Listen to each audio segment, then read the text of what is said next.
So the big question is this: what is life like on tour when you're playing professional golf? Sometimes it's good and sometimes it's tough. That's the question, and this is the podcast that's going to give you the answer. Welcome to Tales of the Tour on Stock Shot Secrets. Hey everybody, welcome back to another episode of Tales of the Tour. I noticed that in the last episodes I was calling it Tour Life, which is not what we're Tour calling Life, this. You like Tour Life. Tales of We're the going Tour. Tales of the Tour. Tour Life was actually the Bible study that I was running out on FCA. Herster. So here we are. We're back for Tales of the Tour. Thank you so much for joining. How you doing today? Good. Back? Well, Yeah. This one's not so. I'm a little. You're getting more comfortable. Yeah, I'm not as nervous. But you did what you normally do with every aspect of your life, and you have everything detailed. It looks There's like a lot of research. Yeah. We make a good balance together because you are nothing but the details, which is why you're running all of the HR and stuff so that we don't go to jail from running the golf room and do things illegal. Yeah, you just do the lessons, and I'll stick to the details. background stuff. So Just running the family and running TDM. Yeah. So thank you, Fun. sweetheart, for coming. Yeah. All right, so we left the last Tales of the Tour, and we were in Elgin and getting ready to, right now it's probably about September or so, 2009. 2009. 2009. So now we're going home. So what does our catalog say of where we are? Well, we bring this computer, which, by the way, weighs at least 900 pounds. I know. I have some relics with me today. I mean, definitely, that for thing sure. is like 7 bricks heavy. It is, but there's a lot on here, and I can't get it off because it's so slow, and I cannot email myself all the pictures, and I've worked like for hours to try to get everything off here. So that's why I have it. But I have a big surprise. Oh, big surprise. So back when Kyle was playing, oh God, he had a website called KyleMorrisGolf.com. KyleMorrisGolf.com. And on there, he had a blog called That no one would read. No one would. I think it was just I don't know, if someone stumbled across KyleMorrisGolf.com, they could read. Your blog was inside the ropes. You also you put other things on there like our schedule, how you finished in tournaments and everything. But so How did you find this? The website's gone. The website is gone, but you had everything saved in the computer. But it took about 20 minutes to load every single blog. So this has been a process.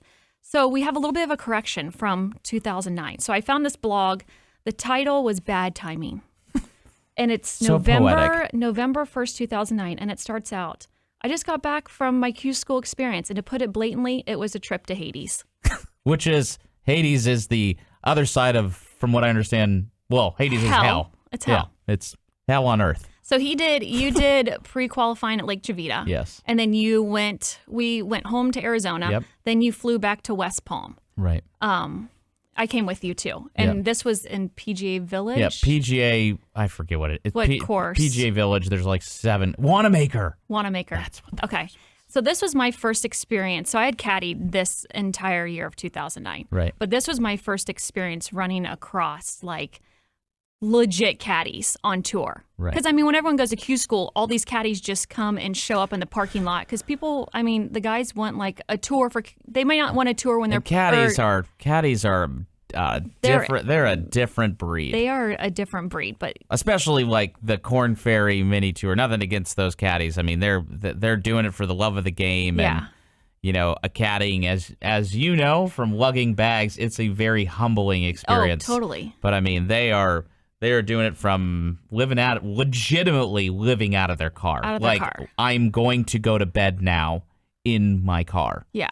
So a handful of guys playing on Hooters Tour would have caddies. Yeah. Or their wives, Yeah. like me and a couple other couples that we hung out with. On others' tour. Yeah, but then most guys would pick up a caddy Right. for Q school because, I mean, that's like game time. Right. And I remember, so this tournament, you blog in here, you went and saw Pia and Lynn, and you felt like all you had to do at Q school was to not do anything stupid, and I could breeze right through. Was your quote in here? Yep. So we get there, and which was kind of as a little thing, just to I didn't remember you working with Pia and Lynn this early. I thought you started with Pia and Lynn like maybe in 2011, 2012, but. Obviously, I'm wrong because it's documented what was here. interesting is that then that statement, just as a little piece of golf knowledge, turned into this phrase that I always play on, was one of my affirmations when I played, which was always to stay on schedule. Yeah. So it was essentially like, just don't put in the dude's pool. Yeah. Like, keep it in play. Be smart. And you're fun. Don't as you be would say as a stupid. caddy, just don't be stupid and just do what Jim Tressel would do, which is 9 times out of 10 was just lay up or run it up the middle. So great advice. Yeah. Cool. So you talk about you get the flu here. Yep. And it literally left me motionless. Ugh. The weather was terrible, 25-mile-an-hour winds. It was raining. And I remember being on the first day in the parking lot and seeing all these caddies roll up. And they are like, these guys are serious. I mean, they have on like waterproof socks. They have on their wind and rain gear. Yep. And I was just like, oh, wow, these guys are interesting. Be in the car, honey. Yeah. So it was cold and miserable. I mean, that's just, which normally I had like, growing up and in college, like, I don't know if we said this in another episode, but most of the events that I had won were like terrible weather. Yeah, like, which is weird. Well, by and large, I was kind of a mudder in a sense, which was really that's what they call it, a tough mudder. Mudder, right? It reminds me of the Muds. Remember the Muds? Just mud. Just mud. Diamond Mud. They were a golf family. Yeah. But, so, anyways, it's tough. Like, you're going to Q school, you're spending all this money, weather sucks. Plus, I think I probably would have had a different mindset then, but I mean, once again, it's Q school, so like, here's the flu. Yeah. Sick. Yeah. So excited. It looks like you did not play well. Yeah, I did not make it out. So after that, we head back home to Scottsdale. Right. Now kind of settle back into our little apartment, which was the cutest thing. Yeah. Heaven on earth. Yeah. Right there off Raintree, right by TBC Scottsdale. Mm-hmm. Go back to weekend gambling to try to make some side money, side hustle. Yeah. We went up playing the All-American Tour. Yeah. Probably, and Gateway. Pepsi Tour and Gateway Tour. Yep. Small tournaments here and there. Those weren't 4-day tournaments. Those were like one dayers. One or 2 days. Yeah. Right. Small tournaments. Like legit organized gambling. Yeah. But so then that fall we head up to Seattle. We did Thanksgiving in Seattle, which was nice. Yeah. Went back to Columbus for Christmas. Which is really where the mudding came from, right? Because like I always say to you, like, what is mudding? Just like weather's crappy and like a tough. I don't know. It's just you're bitter. My dad would always say that, right? But it's just because like I grew up fishing in those terrible weather, and my dad and my grandpa. I wish you could have met my grandpa. I know you talk. The best. You have really good memories of him. Anyways, but we would go fishing and like it was like 28 degrees, raining, 8 hours on the river, and they're just like, sack up. Yeah, like, just do it. Do it. Don't complain. We're going home. Yeah. So, and it's just like, yeah, let's go. Don't be a PAB. Basically. See, these PABs been all part of my life. Yeah, it should be. It will continue to be part of your life. So then, we head up to Seattle for Thanksgiving. Yep. We went back to Ohio for Christmas, or back home. Yep. And you got me. What's his official name? Beaumont Henri Francois Pascal Leroux Benoit Morris. That's quite the name. Also goes as Beau. Just Beau. Right. Or Bay Beau or Bay Poppers. So I get you a dog for Christmas, which is like. I really don't know what we were thinking. Like I having wanted a dog and then so traveling. Do you remember we were in Elgin? That's what sparked the whole dog thing. So we're in Elgin back in September 2009. And we were kind of thinking about a dog. We had always talked about, hey, we should get a dog. Probably the worst idea considering we, don't live at home. Don't have a house, basically. Yeah, we're on the road like 60% of our time. Mm-hmm. But we're sitting in Elgin. We're having lunch in the clubhouse. And this lady walks in with this tiny little puppy, and he is He's a little black dog. He's a little black dog with the fluffiest little black fur.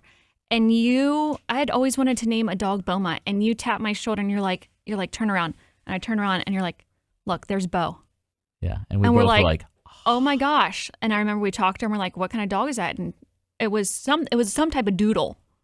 I think was it Schnoodle? It was Schnoodle. So that's how we found out about Schnoodle. So then I became obsessed with Schnoodle. So Kyle got me a Schnoodle for Christmas. Beau, we still have Beau. And what are all those names? One more time. What are those names? Beaumont Henri Francois Pascal Leroux Benoit Morris. So those are named after all of my chefs from when I was in culinary school. Yes. So that's right, guys. I married a woman who caddied for me, cooks incredibly well, and incredibly beautiful.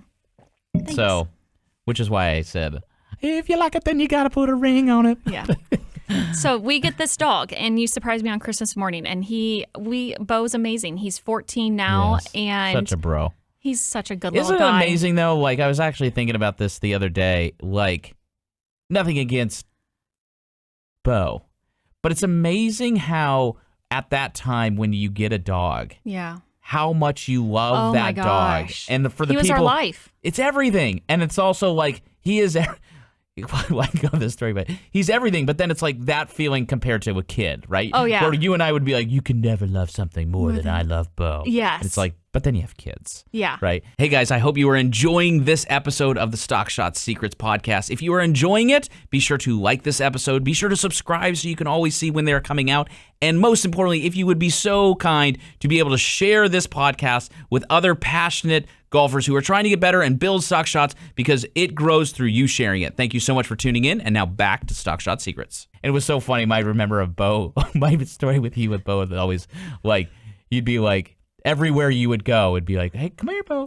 Like, Beau, where are you? Where are you, bub? And then like after 9 months, you're like, this dog always follows me around. It's like you literally trained it to be in your pocket. Like, you know. Beau's the best. But I think, I don't know what we were thinking. Hey, let's get a dog and then let's go travel. So unfortunately, we don't need to tell the story, but since we are on the thing about, we would, fast forwarding through all the years, we, by the grace of Jesus, your parents would take Beau from basically third week of February to September. Beau's a well-traveled puppers, back and forth for the U.S. He's a good boy. He's a lot of the day. So then after we get Beau, we are in Arizona. Mm-hmm. This is such a good story about Beau.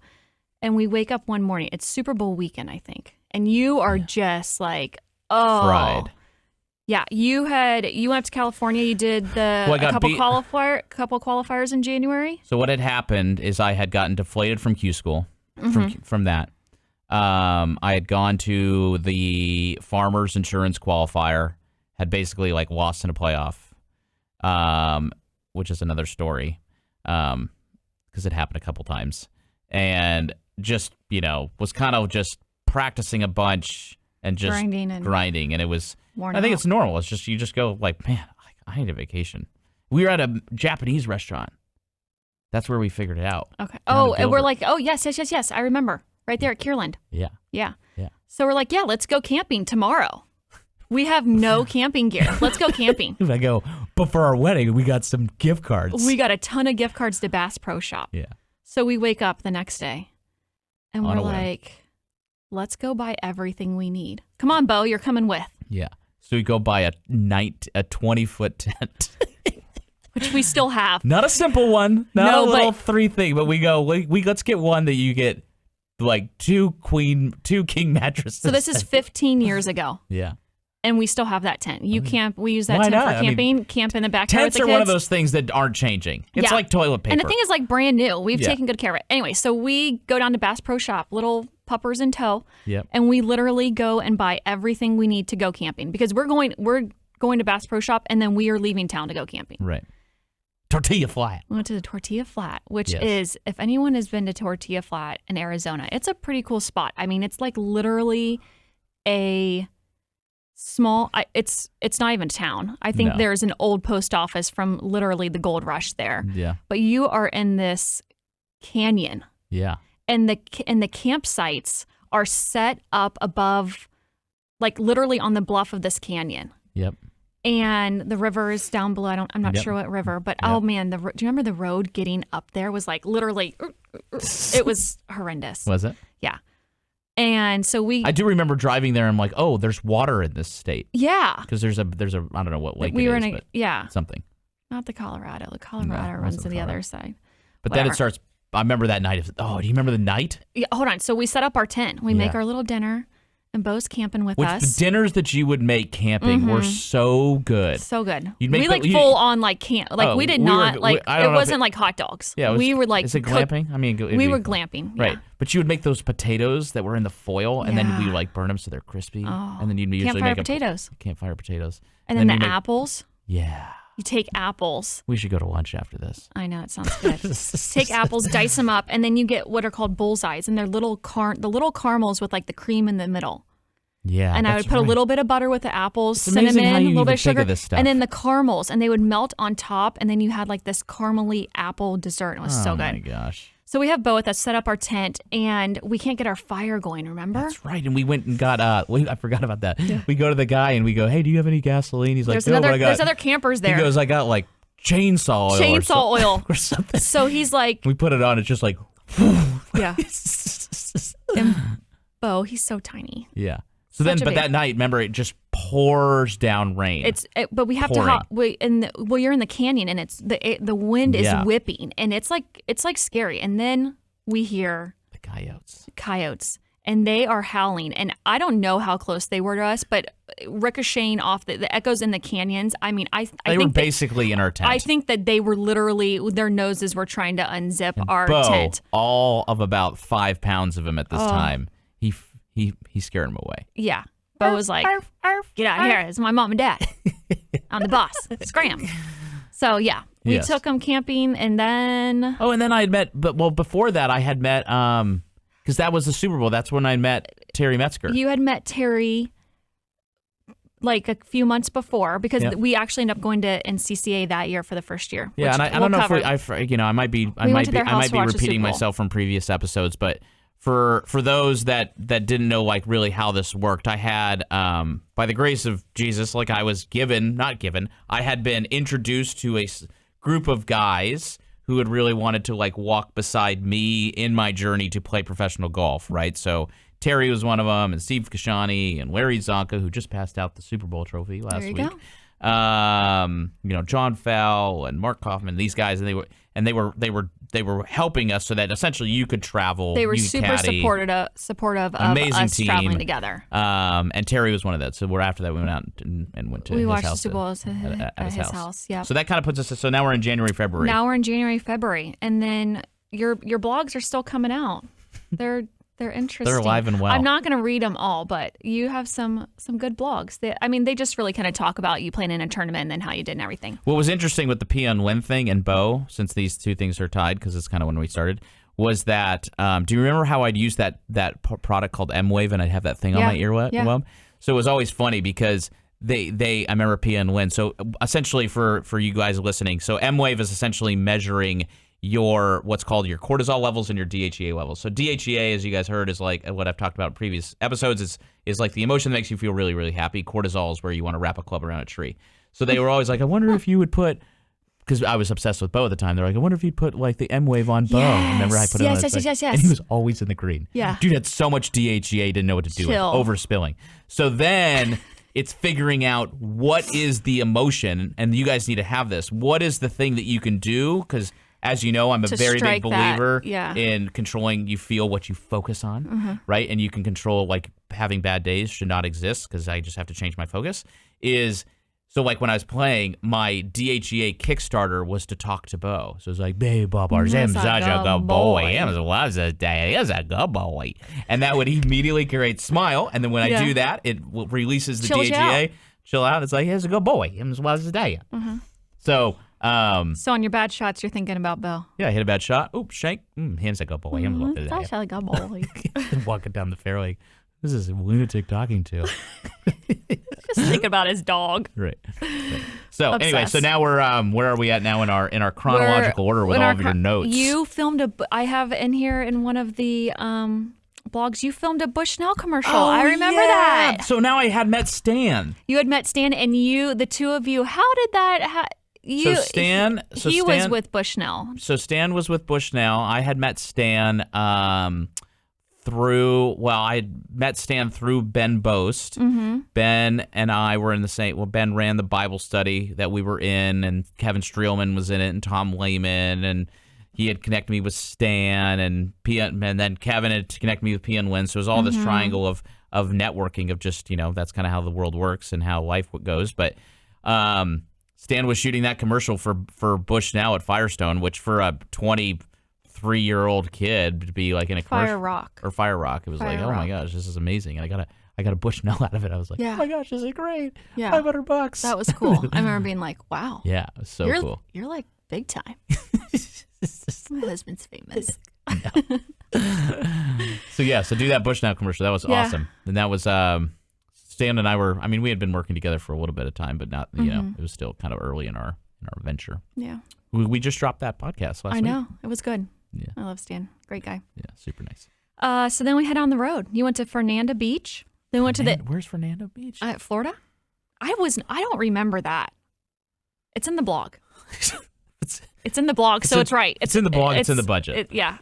It's in the blog. And then that's when we kind of hooked up with NCCAA. Yeah. And started working with once them. again, connected, another connection from Ben. Is this when you met Bender? No. Yeah. So here's how the story. So here's the story. Should we have time? We should, you know what? Let's stop there.